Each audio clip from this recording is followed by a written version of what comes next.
This is the Whimsy Farm podcast. There's a big wide world right out your door.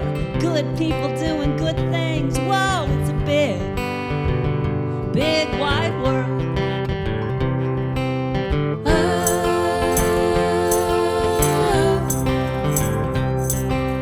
Now is the time.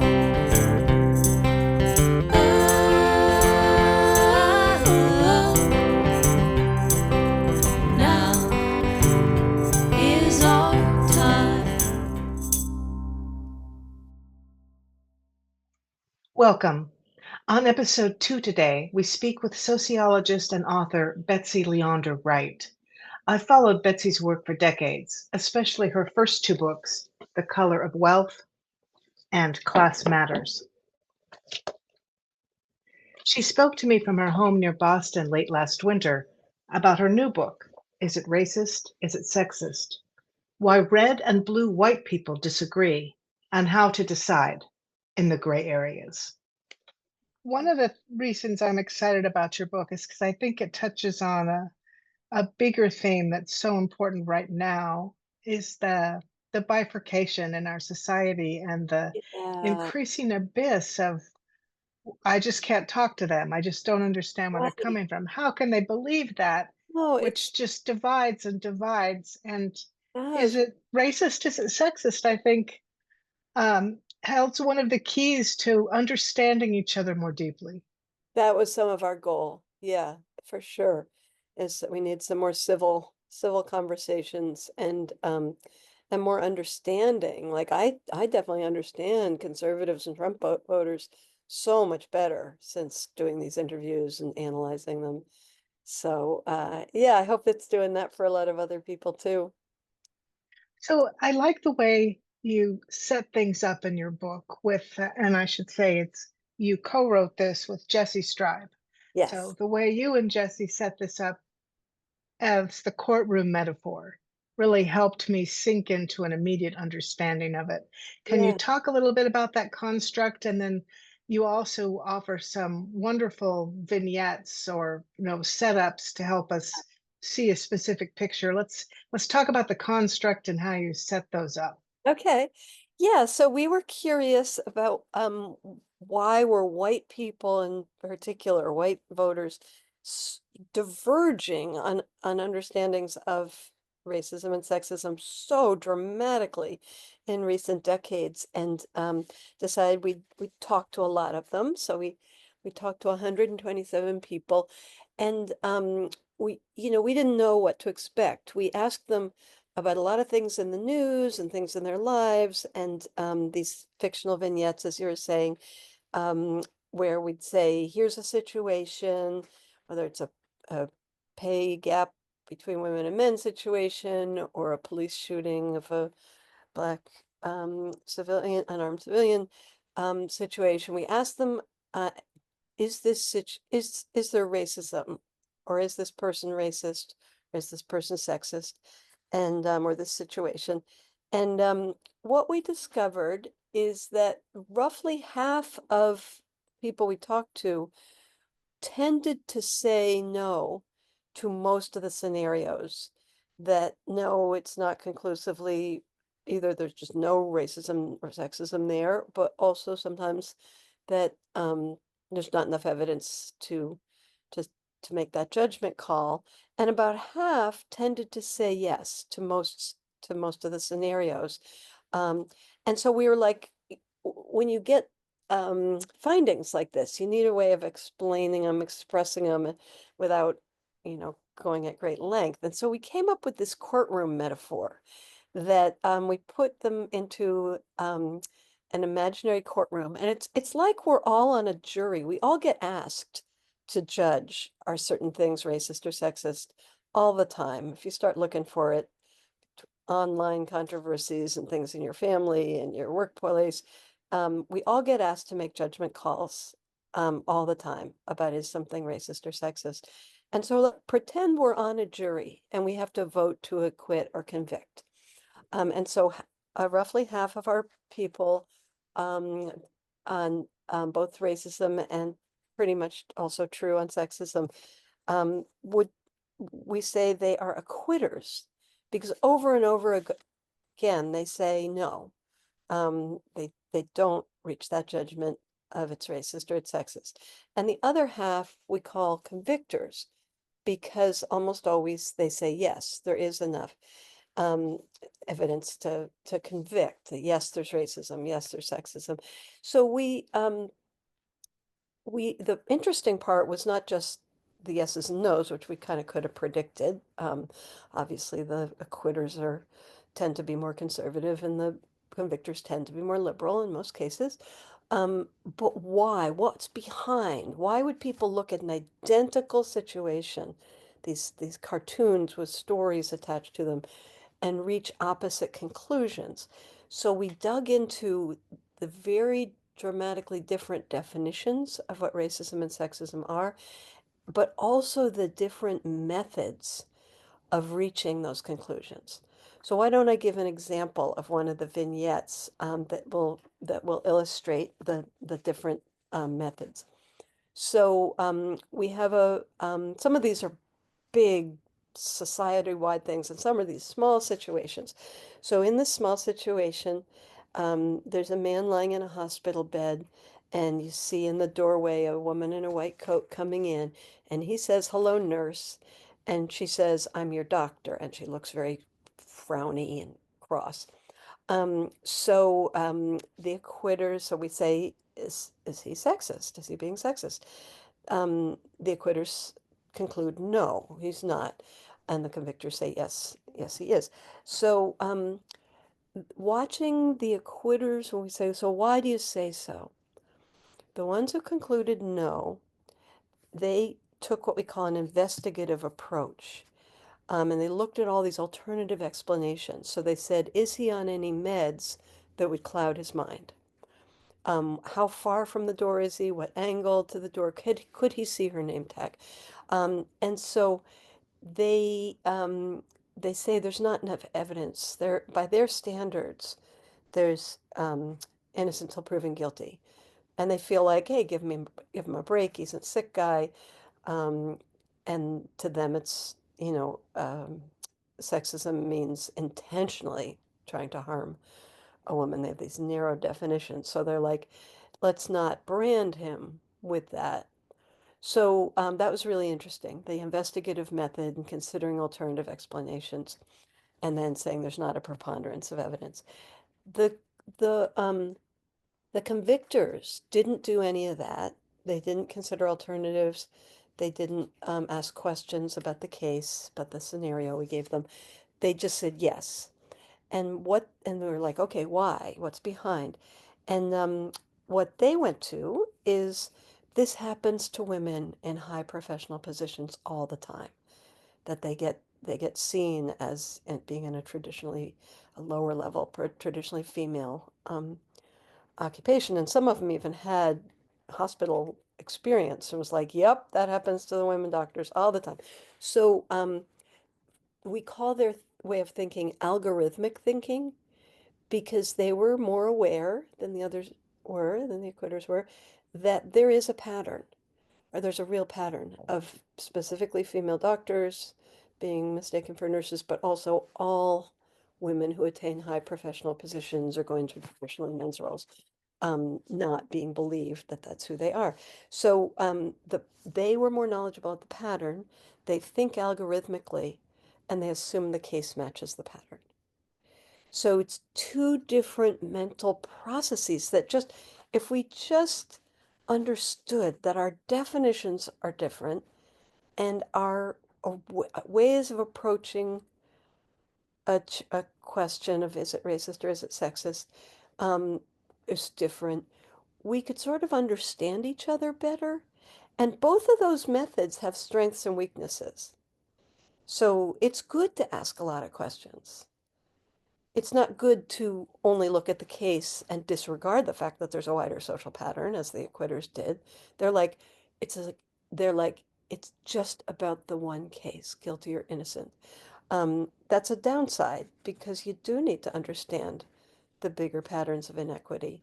But the asking questions and considering alternatives, that's a healthy habit. So, which the convictors, who have these nice broad definitions that personally I agree with, um, uh, they they think a lot about the patterns of disparities, um, and um, but the not asking questions about making an assumption that the case matches the pattern. I think that's a bad habit that liberals and other convictors have. And Jesse, my co-author Jesse Strybe and I got really self-conscious about our own processes of making judgment calls. And I felt a kindred spirit with the convictors because I do share some of their definition, their broader definitions of institutionalized racism and sexism. But boy, were some of their habits, counterproductive. And I see why people assume that liberals exaggerate and jump to conclusions and stuff. So, yeah, so it was a really great learning process for us. You say something interesting in chapter 1 about white liberals. They now see racial discrimination as an even bigger problem than Black Americans do, feel warmer toward immigrants than Latinos do, and say they would value racial diversity more than most Black and Latino people say they do. Isn't that startling? But it's true, and it's related to what I was just saying, that the most ideological of our liberal interviewees, interviewees, they they're very focused on the big picture, on the theory. They've come to understand that racism is institutionalized and sexism and racism are both pervasive. And so they have that in the front of their minds, which I think is healthy, a healthy corrective to downplaying racism and sexism. But they believe more in those big facts they know about disparities in the society than in their own life experience. And most people, when they're polled by pollsters and like, how much racism do you see? How much sexism do you see? They go off their own life experience. And so, yeah, people of color will respond to pollsters and researchers with like what they see, which is a mix of the good, the bad, the ugly, and the boy, things are better than my grandparents had it. And so it's more nuanced when it's the people actually living with the racism. It's more mixed, it's more grounded in lived reality. Um, and I think especially white liberals who live in liberal bubbles, it's not that grounded. And people who grew up the that that sort of exaggeration, all pervasive sense of racism was especially people who grew up not in an all white neighborhood, um, and who now live in a liberal bubble of a blue area and a profession, people in professions where there's DEI programs and you learn stuff about the inequities of our society. So yeah, so So it seems to me, am I correct in saying that each group is looking at facts, but totally different facts? Like systemic racism is if you can look at the history of planning cities in the 20th century and right. find hard facts about systemic institutional racism. And the acquitters are looking at the facts or the lack of facts in a specific situation. So that, but if it's a Venn diagram, the bubbles are not overlapping. Yeah, there like misinformation is rampant in our in our society these days with getting more things from social media than from real vetted journalism. Um, so I'd say everybody looks at a mix of facts and non-facts. There definitely were more misunderstandings and wrong facts among not just the quitters in general, but the really motivated ones, the ones who were ideologically right-wing, affiliated with the Republican Party, Trump voters, and people who got their media from Fox News and from they all had these podcasters or bloggers that were their favorites, and they'd say, "Oh, you've got to listen to Dave so and so," and I w wouldn't have heard of them, and I would go listen and be like, "Oh my goodness," and so so they were more on spot when it was about their own lives, but on the big picture, a lot of them believed false things. So a widespread one was that um, Black Lives Matter or the NAACP or some organization, anti-racist organization, is just as racist as Ku Klux Klan or white supremacy organizations because they don't allow white people as members, which of course is like completely not true. They've always been welcoming, and in fact, Black Lives Matter stands out in American history as millions of white people um, getting involved in an anti-racist campaign more than ever before. So it they believed a lot of those ideological acquitters believed a lot of things that that they had been fed by their media sources and their party. And I mean, convictors had false information too, but not the proportions were way different. But then um, people could believe that, and they could still take stands in their in situations in their own lives. Some of the people who just believed this raising of racism and of sexism with the Black Lives Matter and Me Too movements, this is just a liberal plot to get power and to divide us and to, um, get rich, or they just had this conspiracy theory view of it. Um, and yet, when something in their own lives um, fit their narrow definition of racism or sexism, of deliberately, intentionally harming somebody or discriminating or doing a hate crime, a lot of them had stories of of saying no, of speaking up. Yeah, why don't I tell you that one example of the person who really blew the top off my head, because I live in kind of a liberal bubble. I'm in the North. Jesse's at Duke. She did the Southern interviews, and I haven't talked with many Southern people in about race before, so I probably fell into some of the stereotypes. Um, one of the people who said to us, oh, Black Lives Matter, they're just as racist as the Ku Klux Klan. And she said all these things like the worst racism is now against white people because you can have a black entertainment television, but you can't have a white entertainment television. Um, so she's a longtime diner waitress, quite low income in North Carolina. We call her Alice. And uh, when, so she was way out there in the motivated quitters of believing all kinds of right-wing lines about what's going on in the US, in the country. So here's the story that surprised me about Alice. A few decades ago, Alice's African American best friend was incarcerated for got a long prison sentence. And Alice took her friend's daughter in and raised her until the girl was 17, so about a decade. And that part didn't really surprise me. I know things like that happen among people of different races, even really conservatives. But the part that surprised me is that Alice's mother, she described as a real bigot. Alice's mother said, as long as that N-word girl is in your house, I'm not coming in your house. And Alice is like, fine, and cut her mother off out of her life and other relatives as well, and to stick up for her foster daughter over her own mother.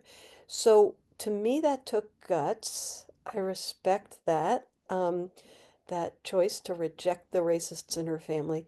And I really didn't anticipate that there'd be actions like that, proactive saying no to racism, um, that would be done in in the lives of people who believe all this this nonsense that to me it's nonsense that we really don't have racism in our society except against white people. It's all a liberal plot. Like she could believe that, and yet she could do that brave anti-racist sacrifice. So one of the things that made me hopeful from the book research is I think that those of us, white people who want there to be more white allies against racism, we've got a lot more potential allies than we think we do.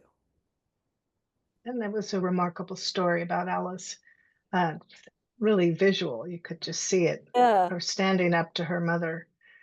Um, I wanted to I wanted to talk about the constructs within. You have convictors and acquitters, and then each category you right, have two categories. right. So can you talk a little bit about that? And then I really want to talk about the scenario of the policeman shooting the Yeah, unarmed black man. that one. Obviously, we are going to include that given that we were doing the research during the first wave of the Black Lives Matter movement. So, yeah, so I've been describing, I've been calling them ideological acquitters, the right wing acquitters. Within each group, there were people for whom it really is a tribe. It really is their political home. That and we ended up reading a lot in the fields of political science and of psychology about motivated reasoning, that there's a tendency that fortunately is not absolute, but there's a tendency for all of us humans to absorb and believe information that reinforces the worldviews we already have. And the more we have affiliations with political parties or people or media or whatever cultural affiliations, that those worldviews are attached to, the more we use motivated reasoning. So both on both the conservative and liberal side, the motivated acquitters, um, we call them that because they use motivated reasoning so much more. They really feel part of, the red side of the red blue divide. They weren't all Republicans. Some of them were to the right of the Republican Party or just apolitical, but they felt like part of a tribe, and that they knew the worldview, they knew the talking points, and they were more heated. And similarly, on the other side, we had motivated convictors who, they either belong to the Democratic Party or they're to the left of it, and uh, they consumed media that has liberal points of view, like NPR, the New York Times, but also they would have favorite, um, like Rachel Maddow or somebody. They'd have favorite broadcasters or bloggers or whatever too. Um, they were much bigger media consumers than anybody else, not surprisingly, and better quality media. But they really felt like part of, they didn't all use the word liberal, but they felt part of the blue side of the red-blue divide. And both of those subsets had heated tones. They're angry at each other. And that's the familiar polarization that we know. But that was not most of our interviewees. Most Americans don't pay that much attention to public issues. And, specifically on racism, these are white people. They're like not, it's not always in their faces. So we called the other people the moderates. First of all, their judgment calls were not as absolute. Like the moderate acquitters were a little more likely to sometimes say, yes, something is racist or sexist. And the moderate convictors were a little more likely to say, no, I guess I'll let that person off the hook. And they, unlike the more ideological liberals, they did believe in reverse racism and reverse sexism too. So they'd say, well, if it's bad if it happens to women, but it's also bad if it happens to men. So they were and they were so interesting to me because less familiar because we all hear those ideological, motivated people. We hear them through the media and social media and in our family arguments and so forth. But the moderates surprised me, and especially again, the people I didn't agree with as much surprised me. The moderate acquitters surprised me so much. Some of them just didn't know anything about, just paid no attention to the news and just would say, no, I don't really see the racism because they didn't, some of them were just very detached from the wider society in their own little worlds of like full-time care for a disabled family member, never turn on the news. But that didn't surprise me so much. But there was a way that some of them explained themselves that really surprised me. A whole bunch of them were proud of being colorblind. And they said things like, I treat everyone like an individual. Why do we group people by race or by gender? Why do you say, a white cop killed a black unarmed person? Why don't you just say a police officer killed a person? Why do we keep, and so, which I was familiar with, that there's color people who are deliberately colorblind. But the thing that surprised me is how many of them told the same stories from childhood, that they had been raised by bigots and haters. And they would say things like, oh, my grandpa used the N-word, so I resolved never to mention anybody's race. And my parents told my sister that they'd disown her if she dated a black guy. So I told my kids, it doesn't matter. Don't ever think it matters what color people are. People are people. And so they were trying to be better than the prior generation or than other um, haters and bigots that they had known. And they thought not mentioning it would make it go away, which I disagree with that part. I can really understand, though, from my childhood, if you had asked my parents, "Are you racist?" they would have said no. They would have been horrified at the thought. But I had this one moment, this one really clarifying moment. I was probably in my early teens, and my dad was a veteran, and he had been on the phone with the Veterans Administration, which can be a frustrating experience. And he hung up and he told my mother, I was talking to the Black woman at the VA. And I heard that and I thought, why is it important that she was Black? Right, Why? I didn't say anything. I knew better than to say anything. But I was like, I don't want to be like that. It doesn't matter. I don't want to see it that way. right, Not right, that I would literally not see a person's color, but I don't want to be the person who is right. pointing like that. It just was repugnant to me. Oh, yeah. And yet my dad would, I mean, he would have said, of course, equal rights, of course, Okay, good. you Yeah, know, but yet this underlying subconscious racism was right. very much a part of his brain. Yeah, and that we can be unintentionally racist or sexist. That's part of the convictor's definition, not part of the acquitter's definition. And similarly, that it can be institutionalized in our institutions without anybody intending it. That's part of the convictor's definition and not part of the acquitter's definition. So I could just watch the thinking process of these well-meaning people that are like, and some of them were like guys that were in fields that there weren't many women, and they're like, I don't care if I'm hiring a woman, as a truck driver or whatever, as anybody who can do the job. I just treat them all as individuals. You can see the well-meaningness of that, but then it's really striking how, um, as a result of being determined not to mention anybody's identities, they then they make themselves ignorant of the patterns of disparities that we have in our society. I could give another example of a vignette that we ask that is revealing of that.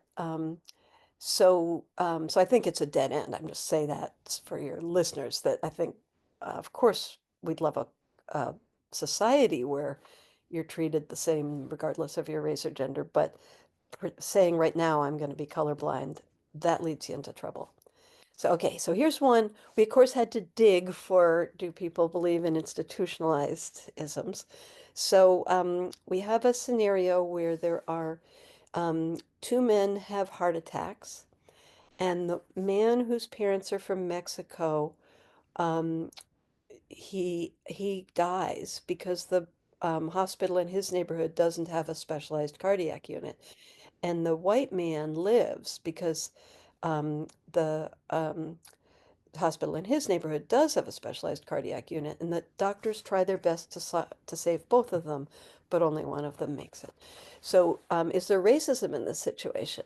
So this is one of the clearest ones that, of course, all the acquitters are saying, like, no, of course nobody's racist. It says the doctors tried their best to save both of them. Where would it be?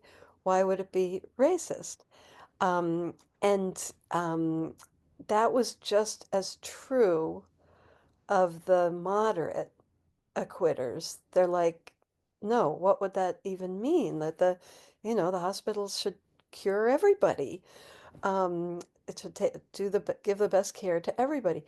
And then, of course, the convictors, um, they say yes, it's it's racist because there are these disparities of healthcare.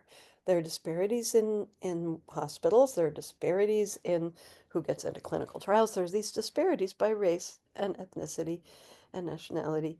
And so therefore, yes, but they would say that without asking any questions. So again, the acquitters would be like, well, where did the money for the hospitals come from? Was it a coincidence? Maybe the neighborhoods were both mixed. They were both diverse neighborhoods. And then, since I've already introduced you to Alice, I'll say what her answer was. A lot of the acquitters were the ones to bring up social class repeatedly and say such and such a situation is class, not race. And so in response to that hospital one, Alice said, "Oh, that's about the money, honey. If it was me in there, I'd be the one dead," because she had been low income her whole life.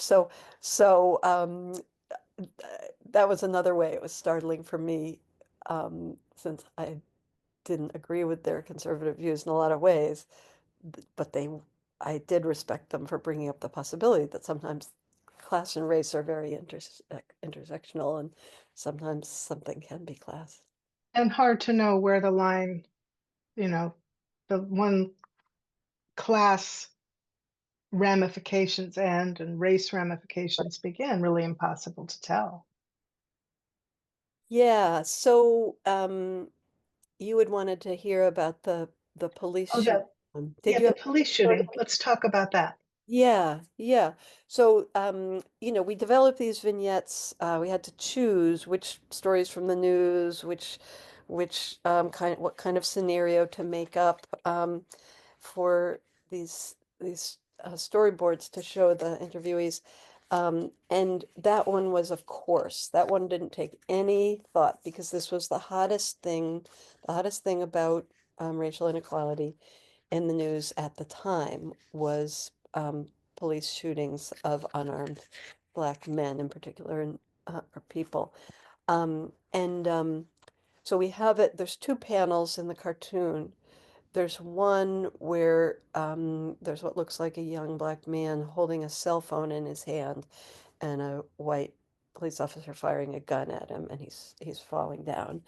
And then the next panel is the police officer saying to his supervisor, "I thought he had a gun, I would have shot him the same if he was a white guy." So so very, very different reactions to this scenario.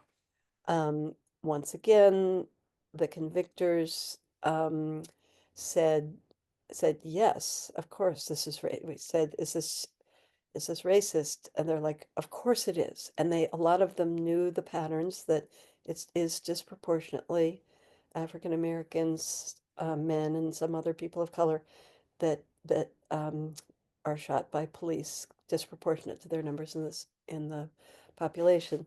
But again, they didn't ask any questions about what was the setting, what was the um, and they just went right to the yes because they're thinking algorithmically. Um, and the the acquitters, um, well, first of all, some of them thought it was racist to say I would have shot a white person. Why? They say, why is he bringing in race? You know, it's either a justified shooting or it's not. So that was one thing, was like the ones who were like colorblind, like, why would you mention the race of the person you just shot? Um, but how they arrived at um, the conclusion that that there wasn't enough evidence to convict the shooting of racism, they would ask, well, what had a crime just happened there? Was there any history? Had the cop ever done something like this before? And some of them were open to that maybe it was, but again, they need to know, it's like innocent till proven guilty. They need to know that that the facts of the case warrant proving someone guilty. And so that was true across the board with the acquitters. Some of those motivated acquitters, the right wingers, um, uh, they a lot of them knew some facts that were in some cases true, like that the raw numbers of white people have been shot by police more often than black people. That's true, actually. Um, the two things that they didn't know, when you were asking before about facts, I was thinking about this. So they knew that true fact. That fact seems to have really traveled across the conservative blogosphere. Um, Number one, um, that disappears when you say unarmed people, because mostly with white suspects, police aren't even called unless there's some kind of pretty dangerous crime happening. So when police are involved with white suspects and end up shooting them, usually the person's armed, usually they're in the middle of some crime, which doesn't mean it's not sometimes wrongful shooting, but it's in more serious situations. Whereas African American neighborhoods, poor African American neighborhoods, are so over policed that there's police around all the time, and it's a lot of people are suspected or shot when they're unarmed and nothing's actually happening. And then, of course, they don't understand about proportionality. That that's just that there's so many white people. We're a two-thirds white society that there's lots of things like that like lots and lots of white people are in prison, but disproportionately Black and Latino and Native American people are in prison more. So anyway, that was one where um, everybody had very strong opinions because of what had just been in the news, and where the different methods of reaching a conclusion were laid out very, very strikingly. And I ended up just so dismayed that the the um, the convictors, and especially the very progressive ones that I feel a kinship with, that I share the definitions that racism and sexism can be institutional and unintentional. I was just Jesse Stribe was not as dismayed as I was, my co-author, but I was like, oh no, that their habits were really counterproductive. And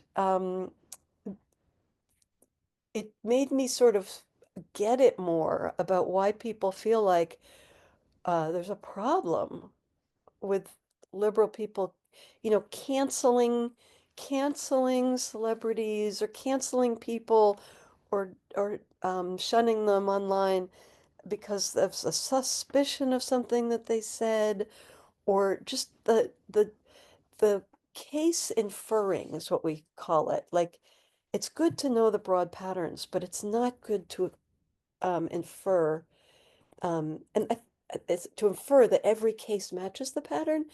And some of these, of course, we don't. What you say about a fictional scenario is no big deal, but here's one where I think it really does make a difference. I used to be an activist for pay equity for women, so I know the facts of that issue pretty well.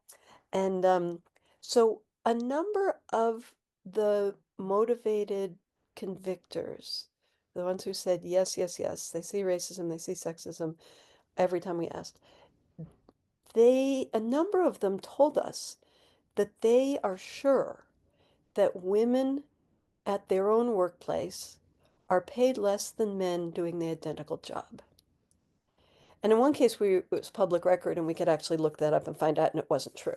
So, but I'm guessing that mostly it wasn't true because if you look at why is there such a big gender pay gap, that kind of direct discrimination of man, woman in the same job, same experience, and the woman's paid less. That's not that common. It's about 2 to 4% of the explanation of the whole pay gap. It does happen, but it's not the big thing. And so if you jump to that conclusion and then you're gonna you have to understand a problem to look for solutions. You're not going to be a good advocate for equal pay for women. You have to get into what really goes on, which is female dominated professions are systematically underpaid for a bunch of reasons. And taking time off out of the workforce to care for family is way disproportionately women doing that. And that the huge penalty that you get in your future pay for having taken time off. So if you want to solve the pay gap, you don't go around saying, "Oh, my employer must be paying the women less than the men in the same jobs." It's like it's so irresponsible. I just was like, we ended up really wanting to give advice to the motivated convictors, like really wanting to give them a lot of advice, which we do in their chapter. And also, of course, we give everybody advice in the last chapter of the book. And I do want to talk, there's two more things I want to make sure we cover in the time we have left. And I know you wanted to talk about DEI and the current Yeah, political climate. And the third category, the convictors, the acquitters, and in to possibly save the day, the surveyor. that's right. That's right. Shall I say that one first? Because then that seems related actually to why we need to work hard to preserve diversity, equity, inclusion programs. When we were writing the chapter at the end with the recommendations of how do we feel like we and all our readers and everyone should make their judgment calls in cases of possible racism and sexism, the we thought the courtroom is not the right metaphor. And we came up with this metaphor of land surveyors. This is what you should do is be like a surveyor in these three ways. First, surveyors have those scopes, and they know a lot of geology. They survey the whole surrounding landscape. And that's an analogy for knowing the history of racism and sexism in a certain issue, and how it plays out, knowing those big societal patterns of inequality. So that's one thing. You got to do that. The second is probing the ground. They have those little poking tools, probing the ground where the construction is going to be. So you need to investigate the case. You need to gather all the facts. Um, and then third, and most important, you need to work with other people. Surveyors collaborate with architects and construction crews to make a nice sturdy building. So the third thing, whatever you find in your surveying and gathering those two forms of evidence, you then work with other people collaboratively to make things fairer in the future. I So love that. And when you were talking earlier, I kept thinking of the word context. So the convictors are looking at one context or needing it, and the acquitters are looking at another context or needing it. And the first 2 points of this metaphor apply context of the far range, the systemic and the, investigative. that's right. And then yes, and then what we all need to do is to reach out, collaborate, discuss, and minimize as much as we can the polarization that we're seeing. Yeah, and minimize the unfair disparities that we see. And so we gathered some wonderful stories of real life surveyors. And probably you don't have time for me to tell any of them, but in both directions. And anybody can be a surveyor. You can be the person accused of racism or sexism. You can be a bystander. You can be somebody who's suffered from racism or sexism. You can be an authority figure or a literal judge. Anybody can be a surveyor. You just have to gather those two forms of knowledge, and then look for steps that you can make things better. And we found people the women of Nike who literally surveyed, found the sexism in that company. The wives of the NFL players who found out that their brain injured husbands had been the black husbands had been given less settlement than the white injured NFL players. And then a wonderful story about somebody who reversed some online trolling of someone being assumed to be a racist who wasn't, um, who restored somebody's online reputation. So yeah, we looked around for heroic surveyors who both um, proved that racism or sexism was happening, but also disproved it when it wasn't happening. DEI. DEI. Oh no. So I've been pretty distraught seeing the already. I was very upset by the state bans, the changes in colleges. Saying you can't have a diversity program, now you can't have affirmative action. But now workplaces are pulling back out of fear of federal cuts. I think this is an extremely dangerous trend because if you think of why are there these big holes in the understanding of so many of the quitters we talk to, where they really truly don't know how some of our institutions of healthcare, um, criminal justice, education, the job market, housing, they really don't know that things are skewed towards white people, and our history has left people of color um, less able to prosper. Um, and so, where are people going to learn this? Where are people? So, first of all, media needs to cover the racial wealth gap and the gender pay gap and so forth. Um, so if media starts backing away from these issues, that's very dangerous. Colleges, you shouldn't have to take, I used to teach sociology of inequality. You shouldn't have to take a sociology course. It should just being at college. You should have all the kinds of wonderful multicultural opportunities and educational opportunities that the DEI office provides. Eh, and then workplaces, including, government workplaces, it being at work should mean you get, just like you get every other kind of professional development training, you should get chances to learn about racism, sexism, and all the other unfair inequalities in our society.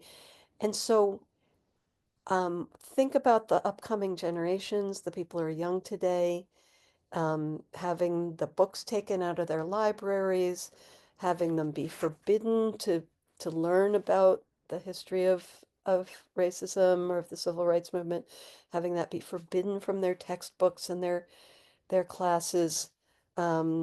That like I think this is very, very dangerous trend. that we all need to oppose in every way that we can, that we need to have these, that here we are, we're polarized, and liberals and conservatives are angry at each other about race and gender issues. And so uh, one solution is, let's start having some more civil conversations. Let's share our perceptions. Let's build on the strengths of all our approaches to it. And the other is to ban the topics and say we can't talk about this anymore. That's so wrong-headed. It takes our country so, we're rolling back just decades and generations of civil rights progress, cultural progress, progress on diversity in all kinds of fields. Um, I really feel like there's so much to be worried about right now, that I understand if people have other issues that they're, if they want to primarily think about the current administration's threat to the climate or something, I understand that. But I think all of us should have the DEI bans and affirmative action bans on our front burner. What would you say to the person who says, we shouldn't have Black History Month or Women's History Month because every month should be everything month. We don't see color, we don't see gender. Why are we focusing on that? It's counterproductive. What would I you mean, say to that person? some of the people I interviewed did say literally that to me. Um, I would say that if you don't want to repeat history, you have to learn what has happened before. If we don't want to go backwards into the days, because most of the people who would say that, they don't want there to be outright discrimination. They don't want there to be hate crimes. But if we don't want to slide backwards, we need to understand where our country has come from and know what progress has been made and work to protect it. So, yeah, you can dream of a day when it doesn't matter what race you are or what gender you are. You have the same equal opportunities. That's fine to dream of that day, but we are not in that day now. That's not where we are now. That women get harassed and have violence committed, and in domestic settings and workplace settings exponentially more than men do. So that needs to be talked about. Women across the board earn less, especially women of color, but white women earn less. That's got to be talked about if we're going to solve that. People of color are, excluded from real estate, excluded from promotions, are have toxic facilities near where they live way more than white people, get poisoned more.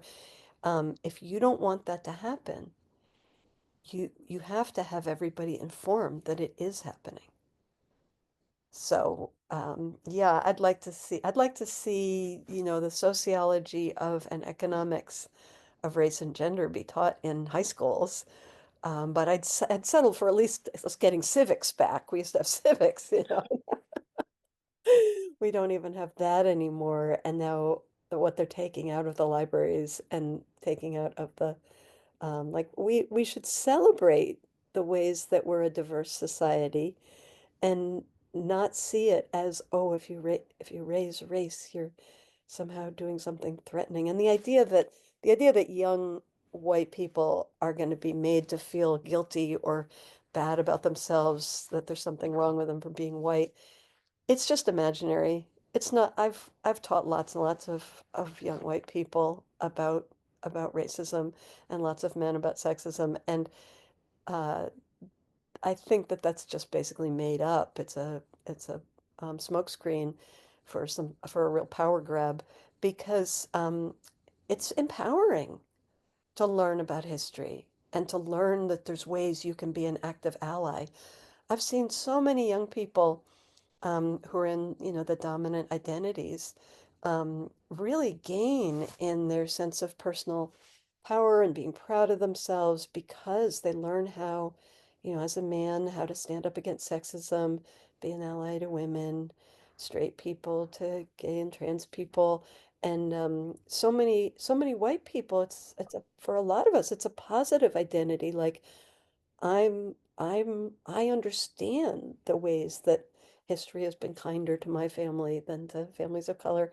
and I can, there's positive things I can do and feel proud of. So it's really, and the, you know, the myth that it's spreading anti-Semitism, like a good DEI program includes awareness of Jewish culture and anti-Semitism. Like all the ones I've ever been associated with have. So that's just a smokescreen that, oh, it's going to make people attack white people or make men feel bad about themselves or turn people into anti-Semites. Like, um, I I just think it's a it's an imaginary moral panic that was used to generate a lot of votes. It's being used now to generate a lot of billionaire profits, and is yeah, is a, it's a power grab.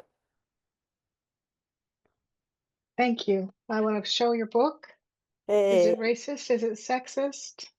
By Jesse Strub and Betsy Leondar-Wright, who's been our guest for the last hour. Thank you so much for sharing your wisdom and your time with us today. it's great talking with you as always, Carolyn.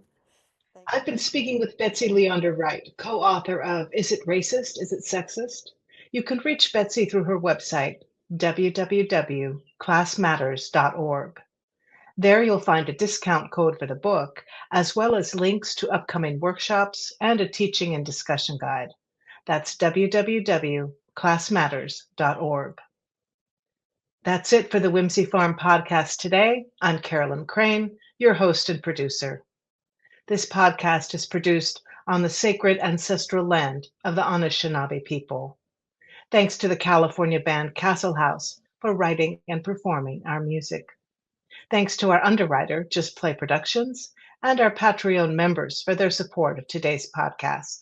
If you'd like to offer your support, please visit our website, whimsyfarm.net, and click the Patreon link to find a level of support that's right for you. There's also a free membership level. You can email me through the website as well. That's whimsyfarm.net. The Whimsy Farm podcast airs the 1st and 15th of each month on our YouTube channel, Carolyn Crane and Whimsy Farm, and wherever you find your favorite podcasts. You can find links to audio and video and Patreon at whimsyfarm.net. We'll be back on May 15th to speak with political commentator and radio personality Mike Thornton about the state of national politics today, particularly why the Democratic Party is flailing. Please join us. whimsyfarms.net